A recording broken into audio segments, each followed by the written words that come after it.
Bonjour à tous, je suis très heureux de vous retrouver à nouveau dans notre nouvelle édition de la rubrique Sport sur Rodage 24. On va toujours parler du football, on va parler du meilleur du football et qui de mieux pour parler avec moi? Madou Aligny, monsieur Madou Aligny, bonjour. Bonjour monsieur Hospice, comment vous allez? Je vais très bien, très bien. Et vous? Très bien également. Parfait. Prêt pour parler des thèmes, pour débattre des termes? Oui, on peut y aller. Parfait, très bien. Si vous êtes prêts, je suis prêt également. Et si la régie est prête, on va revenir tout à l'heure après le jingle. Retour dans le vif du sujet, on parle d'un entraîneur qui jusque-là a eu un parcours presque parfait, mais qui a été limogé, on ne comprend pas. Certes, son équipe a des difficultés ces derniers matchs, mais il a été limogé. Il s'agit justement de Thomas Tuchel, l'entraîneur allemand du PSG. Finalement, il a été limogé suite à la défaite. C'était peut-être la défaite de trop face au Dynamo Zagreb en Ligue des Champions. La question, Thomas Tuchel limogé, injustice ou logique? Le limogeage de Thomas Tuchel, l'entraîneur allemand, ça nous a surpris tous. On ne s'attendait pas à ça, mais bon, malheureusement, on peut dire que c'est une décision du président de Chelsea, l'actuel président. Donc, on n'a rien à dire. C'est un entraîneur qui a fait des merveilles pour ce club de Chelsea. Dès le départ de Frank Lampard, il était venu un sacré champion de la Champions League et remporter aussi la Super Coupe d'Europe. Donc déjà, ça a été un parcours fabuleux pour lui. Et aujourd'hui, on le voit limogé de cette façon. C'est un peu aberrant et c'est un peu triste de sa part. Mais bon, on ne connaît pas réellement la décision qui a poussé au président de le limoger de cette façon. Mais pas des rumeurs. Nous attendons aussi également que les transferts aussi ont été un peu catastrophiques de sa part. Surtout du fait qu'il a laissé partir les attaquants. Mais c'est pas lui qui laisse partir les joueurs, il n'est pas le club, c'est l'entraîneur, c'est pas lui qui décide. Mais quand même, si l'entourage dit non de laisser certains joueurs, mais c'est lui l'entraîneur, c'est lui qui peut dire non. J'aimerais que celui de Leipzig, Werner et Lukaku jouent à mes côtés, mais ils vont lui laisser ça. Mais pourquoi laisser partir des bons joueurs comme cela? Donc, et surtout recruter regardez aussi le transfert de Fofana. Semble-t-il que c'est à 80 millions d'euros, je crois. Justement, c'est tout ça que je vous parlais. Recruter un joueur ou laisser partir un joueur, si ça appartient, c'est une décision du club, pas de l'entraîneur. L'entraîneur ne sort pas l'argent pour sortir, pour recruter un joueur. Mais parlons de transfert, justement, je pense que le plan sur lequel on va plus s'attarder, c'est plus les transferts qui ne sont pas encore terminés. Donc, il n'a pas eu la totalité de son effectif, mais c'est justement pour ça qu'il a des résultats mitigés. Donc là, je pense qu'il a un transfert qui est presque parfait, mais on ne lui a pas laissé le temps de continuer sur cette lancée et on l'a viré. Sinon, en termes de victoire, j'espère très bien qu'il n'est pas dans la mauvaise spirale, oui. Exactement. Du coup, il a fait 62 victoires, dont 16 nuls. Donc déjà, avec 16 stats, c'est un peu fabuleux de sa part. Donc on ne peut pas juger. 22 défaites. 22 défaites également. Donc on ne peut pas juger le seul match d'hier et le limoger comme cela. Moi, j'espère très bien que c'est un problème interne que nous ne savons pas très bien quand même. Donc on attend les jours à venir. C'est plutôt 16 défaites et 22 nuls. 16 défaites. 22 nuls. 68 victoires. Exactement. Donc on attend les jours à venir pour voir réellement la cause de son limogeage. Il a été remplacé dans la foulée par Graham Potter. Exactement.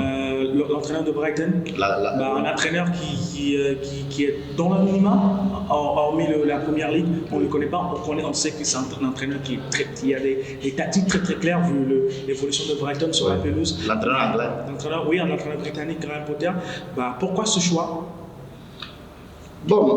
Ça a été un choix un peu personnel de la part du président de Chelsea, l'actuel président de Chelsea, et surtout vu qu'ils le connaissent très bien. C'est un coach aussi qui maîtrise la première ligue. Oui, vous venez de citer Brighton. Donc je peux dire que c'est sur ces bases de critères qu'ils l'ont choisi. Je ne pense pas que c'est beaucoup plus du patriotisme, du hooliganisme, etc. Vous ne pensez pas que c'est un peu ça? C'est parce que le président, l'actuel propriétaire, il est britannique. Graham Potter, il est britannique également. Il préfère avoir un Britannique à la tête de son équipe. Sinon, du point de vue personnel, je ne vois pas du tout une affinité dans ça, mais plutôt, moi, j'espère très bien qu'ils l'ont choisi en termes de qualité. En termes de qualité, on l'espère, et ce sera sur la pelouse qu'on saura la vérité, d'accord? Et on espère de voir, bien sûr. On revient tout à l'heure pour le thème, la frappe après le jingle. Retour sur ce plateau, on va débriefer la plupart des matchs de la Ligue des Champions qui a commencé. La première journée de cette fameuse Ligue des Champions qui a commencé mardi et ça s'est terminé mercredi. On va débriefer les matchs un par un. On va commencer par le match pour lequel Thomas Tuchel a été limogé. Dynamo de Zagreb 1, Chelsea 0. Oui.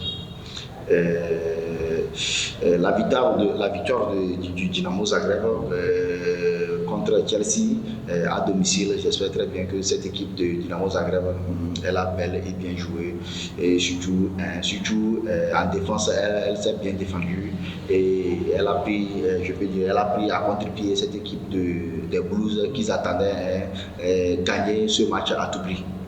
Et on est d'accord que Dynamo Zagreb, c'est pas une petite équipe, c'est une équipe qui a déjà battu Tottenham 3-0 en Ligue Europa. Oui. C'est une équipe qui aime surtout les clubs anglais, surtout les clubs de Londres. Oui, exactement. Dortmund 3, Kopenhague 3-0. Cette équipe de Dortmund, j'espère très bien qu'après le départ orpheline de Sébastien Haller, le départ de leur ancien entraîneur, Lucien Favre. Ah, Lucien Favre, oui. Oui. Ça a remotivé un tout petit peu cette équipe de Dortmund et surtout leur attaquant phare, Erling Haaland, qui est parti du côté de City aussi. Donc j'espère très bien que cette équipe elle est remotivée et elle joue maintenant en combinaison, raison pour laquelle elle a pu battre cette équipe de Copenhague à 3-0. Elle est motivée. Et parlant de motivation, il y a une équipe qui est toujours à la traîne depuis le début de la saison. C'est Séville qui prend 4 buts face à Manchester City avec un doublé de Erling Haaland. Oui. Ce match, j'espère très bien que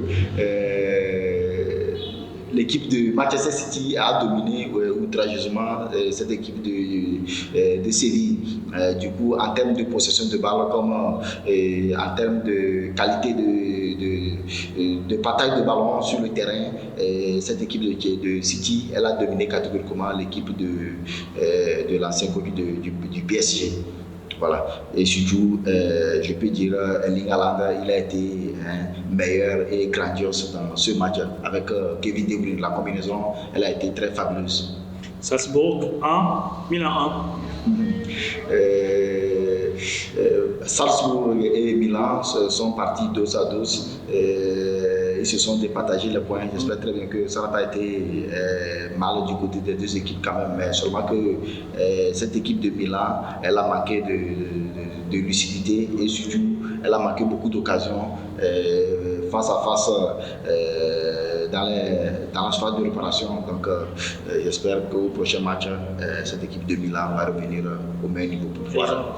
Et ils ont surtout affronté une équipe de Salzbourg qui est très très forte, depuis ces 5 dernières saisons. Exactement. On voit l'effort que fait Salzbourg en Coupe d'Europe. Ce n'est pas rien ce qu'ils font. Ils font de très très bons matchs. Oui. C'est pas une équipe qui est facile à manier. Surtout déjà avec un match à domicile. J'espère très bien qu'ils étaient motivés. Même ils ont failli même gagner cette équipe de Milan. Donc c'est grâce à la défense milanaise qui se sont soldés à un but partout. Mbappé 2, Juventus 1. Non, le PSG 2, Juventus 1. Justement avec un doublé de Kylian Mbappé. Kylian Mbappé, c'est ce que je voulais dire, oui. Ça a été un match à intensité, et surtout en seconde période. Oui, surtout en seconde période, vu aussi l'attaque parisienne, Lionel Messi, Neymar et Kylian Mbappé, et surtout le premier but, la passe de Neymar à Kylian Mbappé, le logo et l'enchaînement fabuleux de Kylian Mbappé. Ça n'a pas été facile pour cette équipe de la Juventus quand même, mais elle a su réduire le score plutôt dans la demi-heure du jeu. Demi-heure de jeu. Benfica 2, Maccabi Haïfa 1. C'est plutôt 2-0, oui. 2-0, oui. Cette équipe du Benfica, elle a beaucoup d'ambition et surtout marquer 2-0 à domicile, c'est déjà un bon résultat pour cette équipe du Benfica. Donc le reste, il va falloir mettre du sprint et surtout de la motivation pour pouvoir avoir les 6 points au second tour. Malgré le très bon match du Celtic Glasgow, ils n'ont pas pu s'empêcher de prendre 3 buts à domicile face au Real Madrid. Le tenant du titre. Oui. Voilà. Cette équipe de Carlos Ancelotti, comme nous tous le savons, c'est une équipe qui est totalement motivée et surtout avec la présence des jeunes joueurs comme Rodrigo Vinicius Junior. Karim Benzema. Et en hasard. Quand je reviens un petit peu je vais faire le point sur Vinicius Junior avec sa vivacité. Sa rapidité, c'est ça aussi qui a permis à cette équipe du Real Madrid de gagner cette équipe du Celtic à 3-0. Surtout la blessure de Benzema, ça a rabaissé un petit peu le niveau de l'équipe, sinon ça allait agrandir le score à 5-0 peut-être, mais bon, l'entrée de Den Hazard aussi, ça a donné du fruit pour lui avec son but qu'il a marqué, le but exceptionnel. Donc déjà cette équipe du Real Madrid, elle était très en forme pour aller remporter une nouvelle Ligue des Champions. Victoire sans surprise du Real Madrid 3-0. Et parlant de surprise, il y en a eu. On a vu une défaite surprenante du RB Leipzig face au Shakhtar Donetsk. Oh oui. Les Ukrainiens qui n'ont pas joué, de match en Europe depuis 8 mois. De 8 mois déjà, ils sont revenus, ils ont gagné le RB Leipzig à domicile 4-1. Oui. Et cette victoire du Shakhtar, elle a été un peu d'une façon, elle nous a surpris nous tous. Du coup, une équipe qui a manqué plus de 5 à 6 mois d'entraînement sous de haute tension, venir gagner cette équipe de Leipzig comme cela, c'est un peu aberrant. Donc j'espère très bien que les dirigeants de Leipzig, ils ont catégoriquement raison de limoger catégoriquement leur entraîneur suite à cette lourde défaite. Très bien. On parle maintenant des matchs de mercredi. On commence avec l'Ajax qui a battu logiquement les Rangers de Glasgow. L'Ajax Amsterdam, elle est très, très, très en forme cette saison, surtout en Coupe d'Europe comme elle vient de le débuter. C'est une équipe qui a beaucoup d'ambition aussi. C'est une équipe qui est prête à aller au dernier carré. On l'avait vu dans les années 2019 où elle était en demi-finale. Donc, en même temps, ce n'est pas la même équipe. Il y avait des Frankie de Jong, il y avait des Frankie de Jong également. David Neres, exactement. Oui. Donc, cette équipe de l'Ajax, elle est remotivée aussi, et surtout avec leur entraîneur aussi ambitieux. J'espère très bien qu'elle fera aussi des sensations. En fait, ils ont perdu leur star, Sébastien Haller, Anthony Gravenberch, Luis Martinez. Cette équipe elle renaît toujours de ses cendres. Oui, et souvent ces équipes, elles n'ont pas besoin de stars en tant que tel, mais plutôt de motivation et surtout de la combinaison. Quand il y a une bonne combinaison, des équipes comme cela évoluent très bien en Coupe d'Europe. Très bien. L'Eintracht Francfort, tenante du titre de l'Europa League, courbe l'échine devant le Sporting Portugal 3-0 à domicile. L'Eintracht Francfort, depuis le sacre en Ligue Europa, j'espère très bien que ça a remotivé catégoriquement cette équipe de l'Eintracht et surtout leur attaque. Vous allez voir que l'attaque, elle est un peu peu remaniée et surtout en termes de possession de balle, elle maîtrise très bien et elle a dominé catégoriquement l'adversaire sans doute. Parfaitement, parlant de domination, on voit la sensation de cette première journée, le SC Naples de Victor Osimhen qui a marché sur une équipe inexistante, une équipe terne, une équipe très faible de Liverpool. Oui. La lourde défaite de Liverpool contre cette équipe de Napoli, cette défaite elle a été un peu sévère pour les supporters des Reds et du coup pour Jürgen Klopp également, voir une équipe de Liverpool dérailler complètement comme cela en Coupe d'Europe, nous n'avions jamais vu et c'est la première, donc il va falloir trouver le plus tôt possible des alternatives et revenir au même niveau le plus tôt possible. Le plus tôt possible. Et le match qui a connu le but le plus tardif possible dans... Oui, allez-y, oui.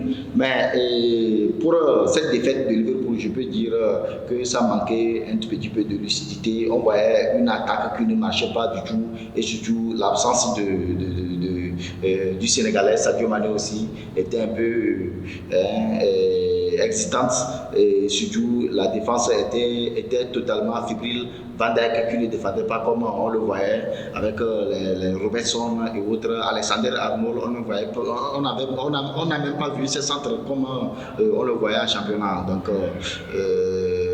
bon, le milieu du terrain aussi, Thiago Silva et autres, donc il va falloir travailler d'une façon intense pour devenir au meilleur niveau. Atlético qui gagne Porto, in extremis, 2 buts à 1 avec un but de Griezmann dans les dernières minutes. Atlético 2, Porto 1. Cette équipe de l'Atlético Madrid, j'espère que ça a été une chance pour eux de gagner dans les toutes dernières minutes du match.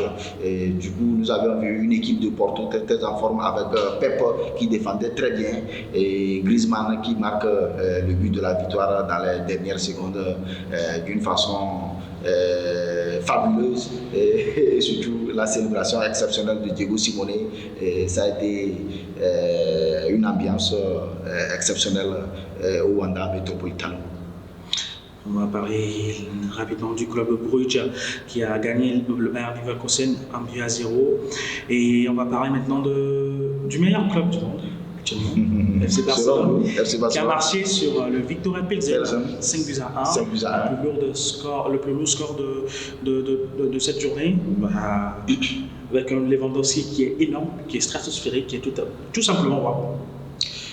Oui, la victoire du FC Barcelone, elle a été exceptionnelle et dominante face à cette équipe du Victoria Pilsen. Le triplé de Robert Lewandowski a permis à cette équipe du FC Barcelone de plier catégoriquement le match. Et donc, Xavi aussi, j'espère très bien qu'il a fait de belles compos en alignant l'Ivoirien Franck Kessié qui avait marqué le premier but. Déjà, c'est une bonne décision et surtout une chance pour Franck Kessié d'être dans le 11 pour Xavi. Donc, ça sent très bien que Erling Haaland, Mbappé, on va revenir. Et dans le même groupe, les anciens coéquipiers de Robert Lewandowski sont partis battre l'Inter de Lukaku qui est absent. 2-0 avec un très très bon Leroy Sané. Leroy Sané, oui. Cette équipe du Bayern Munich est très en forme, nous l'avions dit dans nos émissions passées, qu'avec l'arrivée de Sadio Mané, cette équipe est remotivée. On ne sent pas totalement le départ de Robert Lewandowski et nous voyons une belle combinaison entre Sadio Mané, Thomas Müller et Leroy Sané. Déjà, c'est une bonne ambiance au sein de cette équipe du Bayern Munich. Aller battre cette équipe de l'Inter à domicile, déjà, ça sent bon qu'ils vont sortir d'emblée dans cette groupe. Après, l'Inter n'est pas terrible non plus. Quand même. On va parler maintenant du dernier match de cette Ligue des Champions. Alors, Antonio Conte 2, Igor Tudor 0. Oui, ça a été un match à haute intensité. Tottenham-Marseille. Hein? Oui, Tottenham-Marseille. Ça a été un match à haute intensité entre les Marseillais et les Spurs. Du coup, dès l'entame du match, on voyait une possession de balle à 50-50, mais déjà avec le carton rouge écoupé de Bemba, le défenseur central. Oui, le défenseur central de Marseillais, ça a démotivé carrément les troupes du corps Tudor. Donc, raison pour laquelle l'équipe d'Antonio Conte ont profité immédiatement pour scorer 2-0. 8-0. Et on revient tout de suite pour terminer avec le dernier thème. Haaland, Benzema, Lewandowski, Mbappé. Sauf Benzema. On revient tout à l'heure. Une course au meilleur buteur. Oui, on revient tout à l'heure. Un doublé de Erling Haaland, un autre doublé de Kylian Mbappé, un triplé du meilleur neuf au monde, Robert Lewandowski. La course au meilleur buteur de la Ligue des Champions se poursuit-elle entre Lewandowski, Mbappé et Haaland? Oui. En voyant actuellement la course au meilleur buteur à la Ligue des Champions se poursuit effectivement entre ces trois attaquants, Erling Haaland, Robert Lewandowski et Kylian Mbappé. Le doublé de Kylian Mbappé qui a permis au PSG de battre la Juventus 2-1 et surtout le doublé d'Erling Haaland qui a permis à cette équipe de City d'atomiser leur adversaire Séville à 4 buts. Et sincèrement, ces deux-là sont des attaquants monstres. Et en voyant Robert Lewandowski, l'éternel attaquant, plutôt l'attaquant serial de l'ancien attaquant du Bayern Munich, qui est maintenant du côté du Barça sous les ordres de Xavi. J'espère très bien qu'il va motiver également les troupes de Xavi à aller en avant et à aller chercher cette coupe qui les manquait depuis des années. Depuis 2015, bien sûr. Kylian Mbappé qui domine, déjà Erling Haaland qui domine la première ligue, oui. Kylian Mbappé qui domine la Ligue 1 avec Messi et Neymar, Lewandowski qui domine la Liga. Est-ce que Karim Benzema pourrait être invité à cette table, lui qui est déjà blessé? Bon, Karim Benzema, lui, va revenir le plus tôt possible et j'espère très bien que lui aussi, il sera aussi dans la course au meilleur buteur, comme nous le connaissons tous dans les années passées. Il est toujours indéniable. Au dernier moment, vous allez le voir scorer les triplés, les doublés dans les toutes dernières minutes. Donc, on doit nécessairement lui souhaiter comme pour voir cette course à 4. Voilà. Rejoindre cette course à 4. Très bien. Mais tu pronostiques qui sera le meilleur buteur d'Europe cette saison? Toute compétition confondue. Toute compétition confondue, moi je vois Erling Haaland de Manchester City, sacré meilleur buteur. Ce que vous avez envie de dire à Robert Lewandowski, donc vous savez bien que si le Robert Lewandowski finit meilleur buteur, ça veut dire que le Barça pourrait finir même champion d'Europe, champion de la Liga, il pourrait marcher sur le Real Madrid. Ce n'est pas le cas quand même. D'accord, on l'espère. On va clore rapidement cette édition, vous avez un dernier mot? Bon, mon dernier mot, c'est de voir Karim Benzema revenir le plus tôt possible pour enchaîner les victoires sur victoire en Liga. De toutes les façons, je suis en train de dire mon dernier mot, de toutes les façons, le Classico, c'est en octobre, donc c'est dans moins de mois, donc on attend de voir laquelle des deux équipes est la meilleure en confrontation directe. On sait qu'on gagne toujours 4-0, comme d'habitude. Alors, c'est la fin de cette édition. Merci à vous tous qui étaient là depuis le début. On se retrouve dimanche prochain, même chaîne, même heure. D'ici là, profitez de votre week-end. Au revoir. Au revoir.